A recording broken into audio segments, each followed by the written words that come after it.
Hi guys, and welcome back to another episode of the Citadel with me, Daniel M.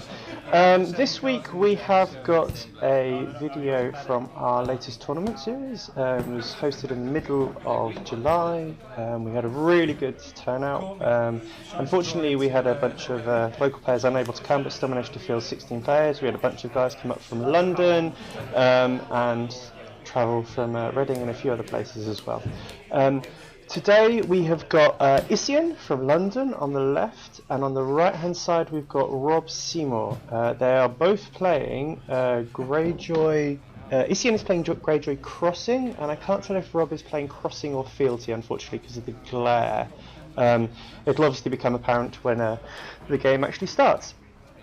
So Isian managed to stay on the top table for quite a few games during Swiss. I think I'm only going to show select videos from the day. One of them was corrupted, another didn't turn out as well as I'd hoped. I'm pretty sure this is the second round of Swiss. So this was just after lunch. Yes, we did one round, then we had lunch, so this is the first round after lunch. Greyjoy Crossing mirror match. Obviously in all mirror matches it's going to be about who sees what earliest, whether they see the stealth they need, whether they see the raiding longships, who can, especially in this matchup, is going to be about who can rush out. And wow, so that's a very similar opening. Rob obviously getting the Iron Mans to save a character potentially, and getting the Rose Road, which is going to help economy long term. But this is probably not a game this is going to go long term. Isian getting that King's Road out, and that's going to let him help him burst ahead in the early game. Both got Asher, both got a Chud. Isian got that Lordsport shipwright, which means that if Rob gets out a King's Road, he's going to be able to kneel it to prevent him getting that economy. And they both got Asher, so on very level, even footing going into this first round. Rob obviously getting an extra card in setup, but Isian probably getting that burst economy that's going to help him get an early lead. So let's see what their opening plots are going to be.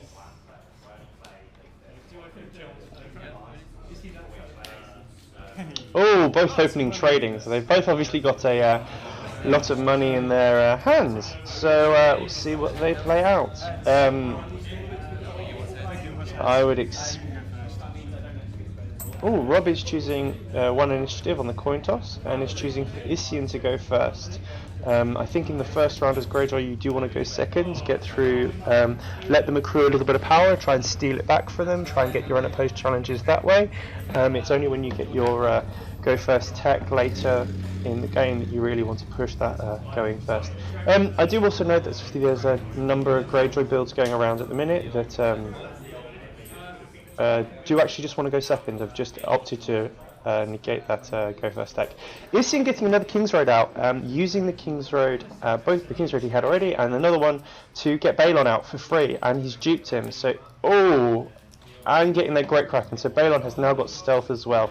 So Isian getting an absolutely amazing start for him, and getting the Priest of the Drowned God. So he's got that third challenge icon, and a Windermere for some more stealth, and a milk on Rob's Asher. So that is absolutely amazing start for Isian.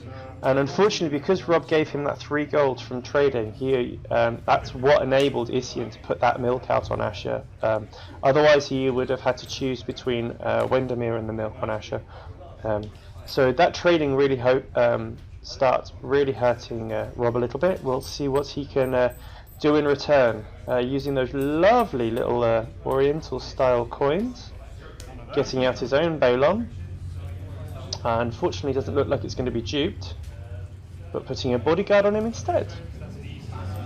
Rob getting out obviously another Rose Road, so he's got more long-term economy there. So if he can draw this game out, he might be able to get the resource advantage over Isian. And again, very, very similar marshalling, getting out a Priest of the Drowned God and a Windermere. Unfortunately, no milk for him. If he'd been able to milk Isian's Balon, that might have swung the board state a little bit more. But at the minute with that milk on Asher, I think Isian has definitely got board dominance. That Great Kraken really helps him as well because that gives him card draw because they have both almost completely emptied their hand. So what they really want is Isian is going to be able to draw back up because obviously as a crossing deck he's going to do all 3 challenges, and judging by the board state I would guess that Rob is playing crossing as well and is going to probably let him do most of the challenges so he can force through his own. Try and rush back at him. Obviously going second in this first round is helping. Going to do a power challenge stealthing Asher, trying to force Rob to either maybe defend with Wendermere or defend with Balon. Balon will obviously get renown. I imagine he's just maybe going to oppose it with Wendermere because he can get his 3 challenges through if he just kneels Wendermere.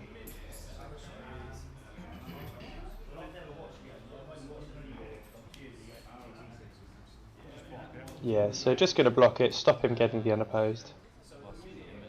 But he's going to do the military of 7 with Balon, getting that lovely crossing trigger with Balon, so it's impossible to defend against him with the current board state.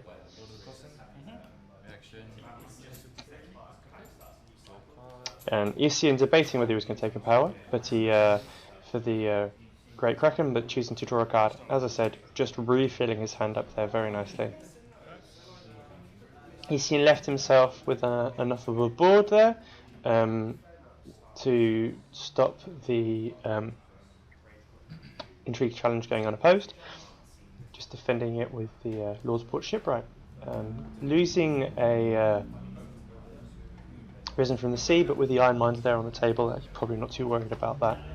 It is nice, obviously, to try and raise Balon's strength using it, but always feels slightly precarious situation doing that.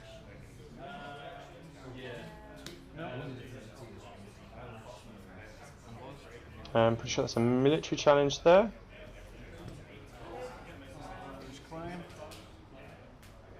Isian having to choose claim. Ooh, taking the Duke from Balon, that's an interesting choice. Obviously doesn't want to lose the forward position. However, if Rob can get out of the Seastone chair, that could be get dangerous. And then just doing a power challenge with Asher. Winning it because of going to the crossing by the looks of it. So, end of the first round. We are 4 power to Rob to 3 power to Isian. So both got quite a bit of power that round, and moving into the next turn. My imagine is that we will maybe see a summons from Rob, or some sort of draw to maybe draw back up, counting coppers. Just as a thought, obviously because he's got those 2 Rose Roads down, that's still going to allow him to have 4 gold, and he's going to redraw back up. Isian playing a Calling the Banners, so obviously off those Great Kraken draws, he's drawn something quite nice. And this is what I meant, that Great Kraken is possibly going to be the thing that swings this game here. Because Isian's been able to draw off that, he's been able to play another high gold plot, so that he can play out those cards that he drew the previous round off those 2 unopposed triggers. So that might be the thing that swings the tempo of this game even further into his favour. I think the initial blow was that milk, and I think this the Great Kraken is the thing that really solidified that early advantage. While Rob may be ahead on power for now, he may be in trouble. Guessing out a raiding longship, which is going to help him, is going to make it difficult for Isian to defend against any of his challenges. While, and I think that was maybe in, was that the 3rd? No, it was a Citadel, just a reducing location. Still got 2 gold left, debating what else he can get out of his hand. A dupe on Asher. My imagine is he'll maybe play Confiscation next round to get that milk off Asher and try and push a bit harder. And getting out a House Maester. He Isian is going to use the Lord's Port shipwright to kneel the raiding longship now that he knows that Rob isn't going to try and marshal any other locations. Oh! So Isian getting out a Fish Whiskers. This is something I didn't see him play on the day at all, but something really dangerous. If his deck is built around Fish Whiskers and not just relying on kind of incidental winter plots, that unopposed from Fish Whiskers can be really difficult. I remember I've been played against it at the Reading Regional with a Lannister deck, and unfortunately they managed to get out 3 Iron Mines, so there was very little I could do to kill him. So that could really be again another nail in this coffin. It'll just depend how many winter plots Isian has obviously got in his plot deck, and this is going to have to make Rob here is looking at how many winter plots he's got in his plot deck and how badly he needs to play around that Fish Whiskers. The answer is you do. Going to the challenge phase, Rob obviously going first this time, just debating about what he's going to do.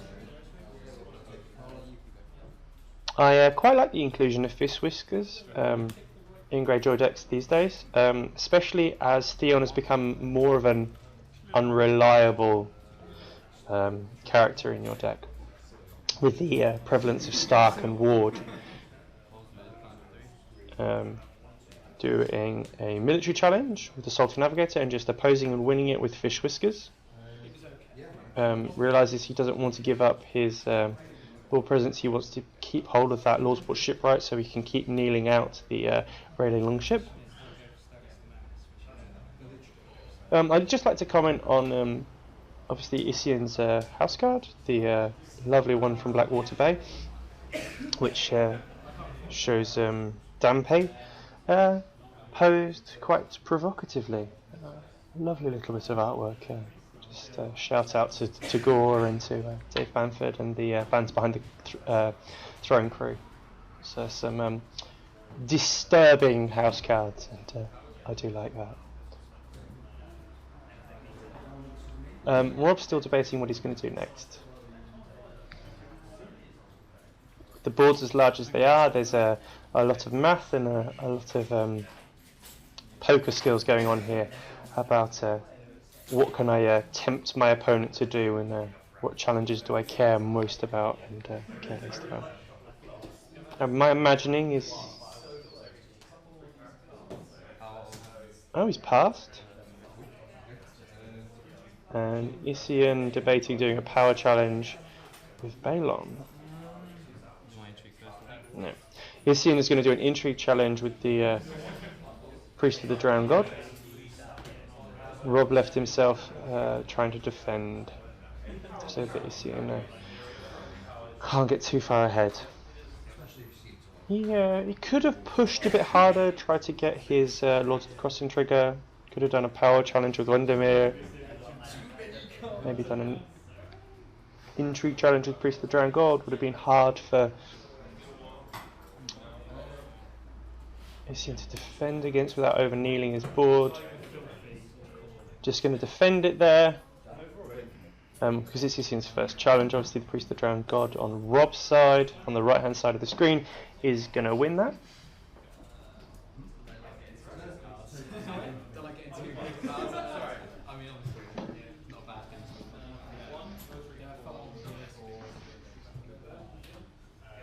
If there is going to be a mill challenge against Rob, I imagine he's maybe going to try and take the Asher Tube.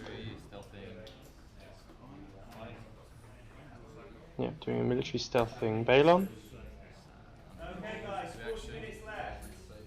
Isian debating whether he needs more cards or whether he's going to start rushing to the finish line. He's going to start rushing, going to take the power off the Great Kraken. Claim taking the Salty Navigator. Now, I understand he wanted to leave the dupe on Asher to keep her safe. However, I think losing that Salty Navigator means that your board begins to get to a point where he's going to struggle to get off his Lords of the Crossing and then still defend against Isian's. and doing a power challenge stealthing Balon and Asher, so he's going to get it with just opposed by Windermere.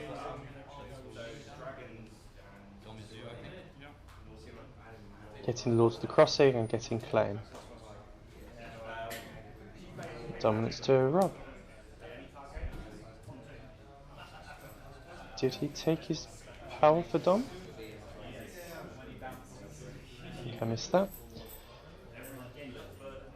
Isian now powering ahead onto 8 power to Rob's 4 there, and I think, as I said, that Fish Whiskers and that Great Kraken really have tipped this game here.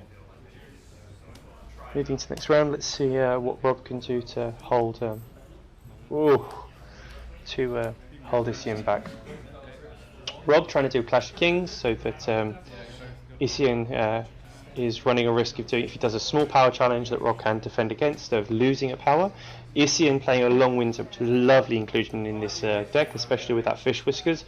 Means that Fish Whiskers is going to get a challenge off unopposed, and it's going to be 2 claim. So whether Isian wants to push through a military first and get it unopposed, or whether he wants to do the power and just to guarantee he gets that 2 claim power. Still getting that 4 gold.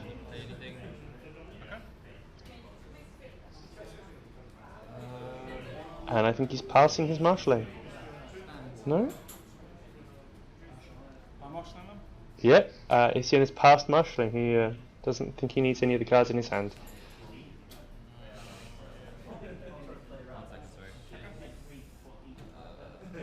Oh no, Isian changed his mind. Just going to get that chud out. On 8 power, do I think he can win this turn? Yeah, unopposed, 2 claim power, 3 from Fish Whiskers, so he has to get renowned on Balon. He gets 2 Great Kraken triggers. He can probably claim maybe 6 power. So can take him to 14.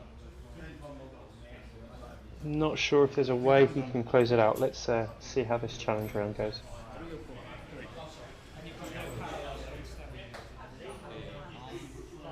He's going to get 2 unopposed challenges. He's going to get Fish Whiskers, then he's going to get Balon. Matt here getting out a few characters, having his King's Road knelt so he can't get anything bigger out, which is going to be difficult for him, but it does mean that he's got the, if he can defend against this round of challenges from Isian, he's going to be able to return some attacks quite nicely.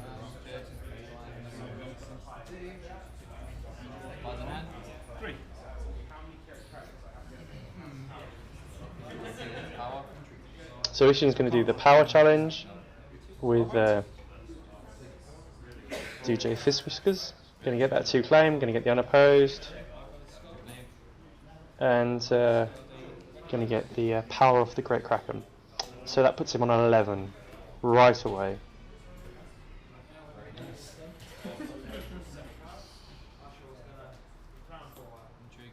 Going to do a little intrigue challenge with the Priest of the Drowned God,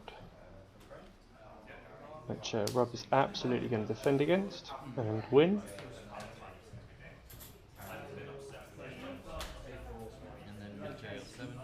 And doing the military of 7 with Balon. Stealthing Balon, just because. No way he can defend against that. Getting the reaction, getting the unopposed, getting the Balon renown, and needs 1 gold. So needs 1 power, sorry. So just as I said, left in a position where he Lords of the Crossing. There we go. That was the 1 power he needed. That obviously both he nearly forgot about, and so did I. So that's a really fast game for you guys. Over really quickly. Greyjoy Crossing matchup. I remember Rob saying that he does struggle against the Greyjoy mirror match. but they did replay a game after this because it was so quick, and they still had time in the round, and Rob did win that one. So unfortunately, didn't work out in the game that mattered. So if you've got any comments for the guys in the video, please leave them below. And thanks for joining us at the Citadel. Remember UKTC, search for it on Facebook. It'll all the details you need are there. And I'll see you guys next Tuesday. Bye.